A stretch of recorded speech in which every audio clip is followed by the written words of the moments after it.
Hello everybody, Northern Hero here. How are we all doing? I have just got a book, 50 Most Influential Figures of the Bible, and it's a National Geographic magazine.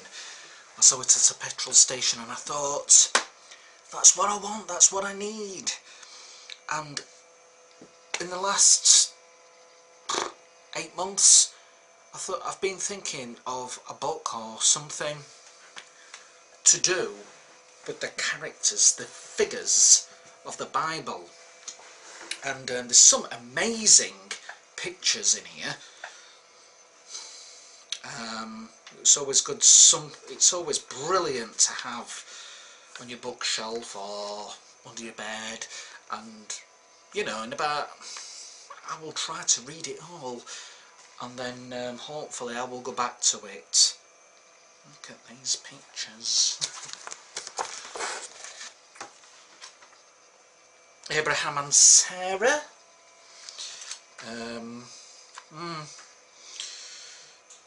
Moses.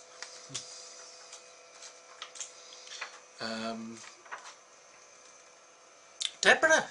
Didn't know she would be in the list. I'm not sure. I'm not that 100% sure what she's about, to be honest. Saul. Right, I'm gonna go through it. Why not? Why not?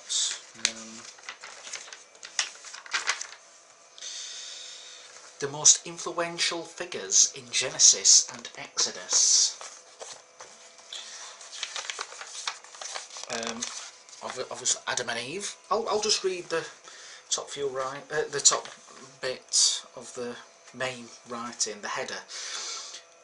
The man called Adam was created when God formed man of the dust of the ground and breathed into his nostrils the breath of life, and man became a living soul. Genesis 2:7.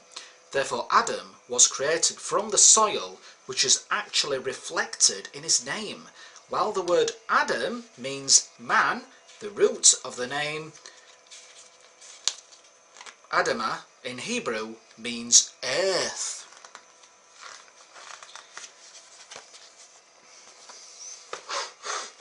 Oh, I love the feel and smell of newish pages. The creation story, the creation narrative filled with evocative descriptions of primordial earth, ranks as one of the most beautiful stories in the book of Genesis. Many of these motifs may have been borrowed from Mesopotamian and Babylonian archetypes. For example, the tree is a symbol of intelligent life, appears in Assyrian mythology, while the devious role of the serpent is reminiscent of the Babylonian epic of Gilgamesh,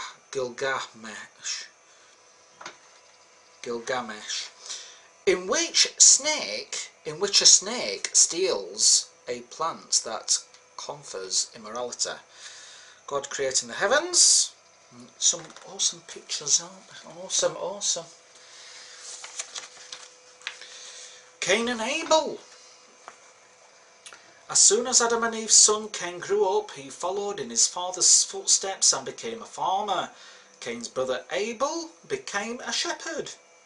The occupations of Cain and Abel place the story squarely amid the growing tension between farmers and shepherds, between settled tribes and nomads, who were at odds in the dry climates of the early Bronze Age Levant. Noah.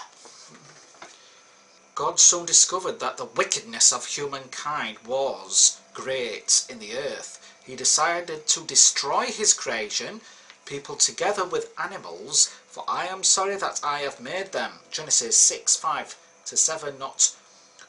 Only one man found favour with God, Noah, a direct descendant of Adam and Eve's third son, Seth. you'll have to bite yourselves to read the other writing, the stories of the flood. Abraham and Sarah. Noah's descendants spread out across the earth 9 generations after the flood, says Genesis. A man named Terah lived in a city called Ur of the Chaldeans. At the age of 70, Terah fathered 3 sons, and then took his family, including his sons and their wives, and travelled to the city of Haran in northern Mesopotamia, in what is today's southern Turkey.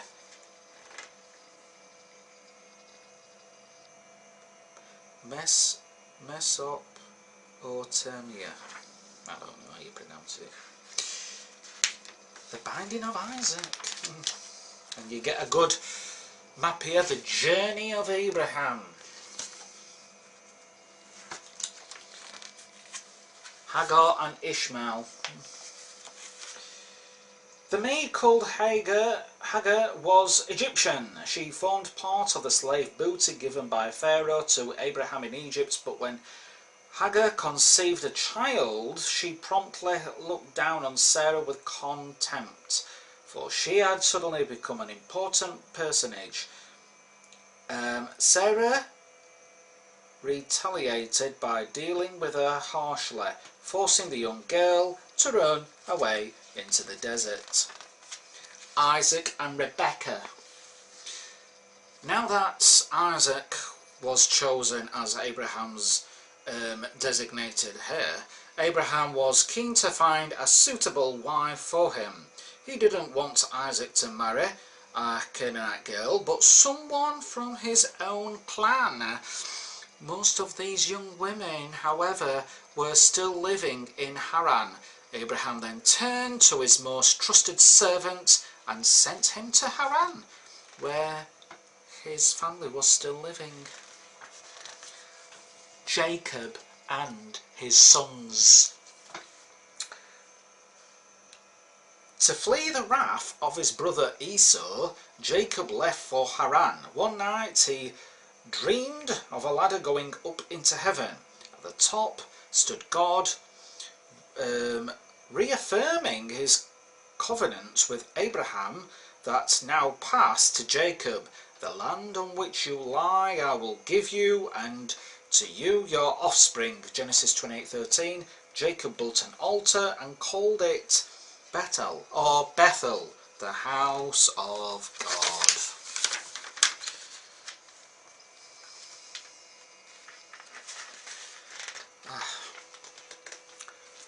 Joseph in Egypt.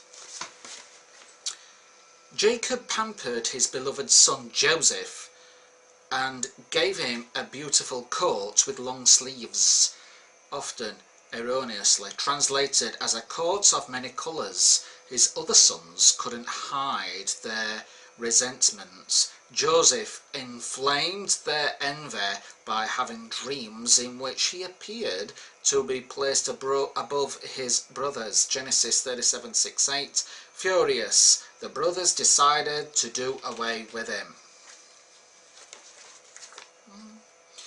Give to National Geographic all along.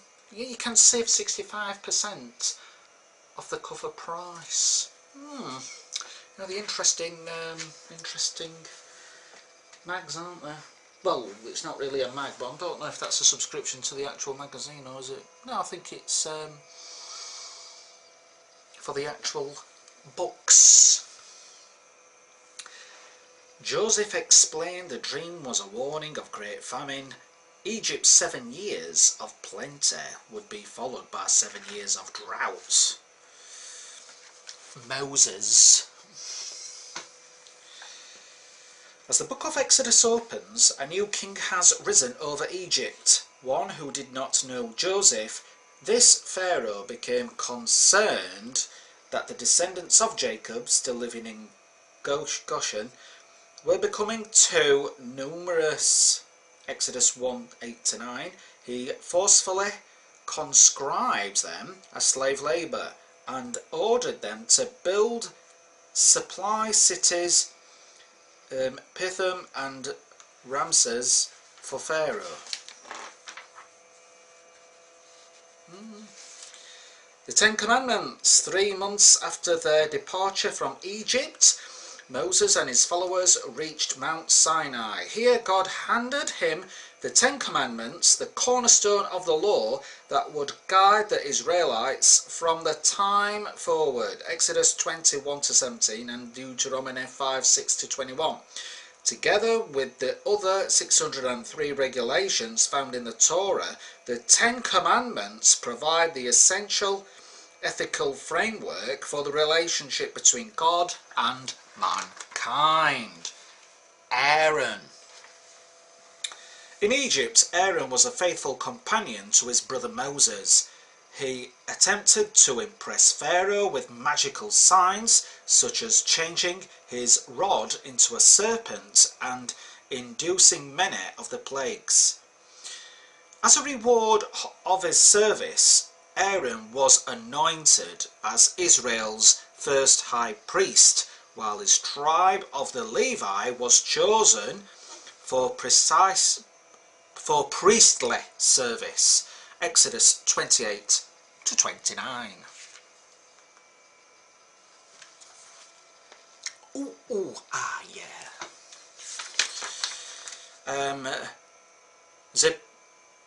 Zipporah and Jethro the priest.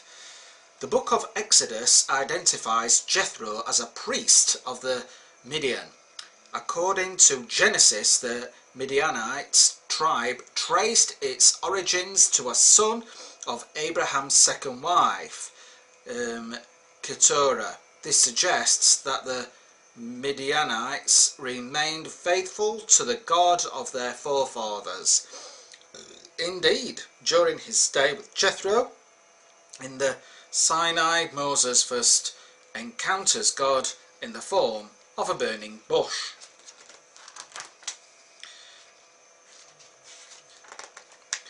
Moses realised that his exhausted people were not ready to enter the promised land. They would have to build an army first. Pharaoh. The Egyptian king is the principal villain of the Exodus story. Unlike the Pharaoh who knew Joseph, the Pharaoh of Moses is cruel and vindictive. When Moses asks him to release the Israelites, Pharaoh makes the slaves work harder, depriving them of straw to make sun-dried mud bricks, even though the daily quarter finished bricks must remain the same. Exodus 5:7-8. The most influential figures in ancient Israel. Joshua. Joshua is the principal protagonist of the story of the Great Settlement. His name, which means God saves, summarises the message of the book. Of Joshua. The choice of Joshua reflects Moses' realization that the new Israelite leader had to be a military commander rather than a figure of spiritual charisma. Only then could the Israelites defeat their opponents. For 6 days, Joshua and his troops marched around the walls of the city carrying the Ark of the Covenant. Deborah. So she is one of the influential figures of the Bible. So the sense of peace imposed by Joshua's supposed victories proved illusory. I'm not sure how you pronounce that. Illusory. Soon the tribes faced renewed hostilities, not only with the Canaanites, but also with a new opponent, the Philistines. The upheaval of these early settlement years is the subject of the book of Judges, in which military commanders or judges safeguarded Israel's future.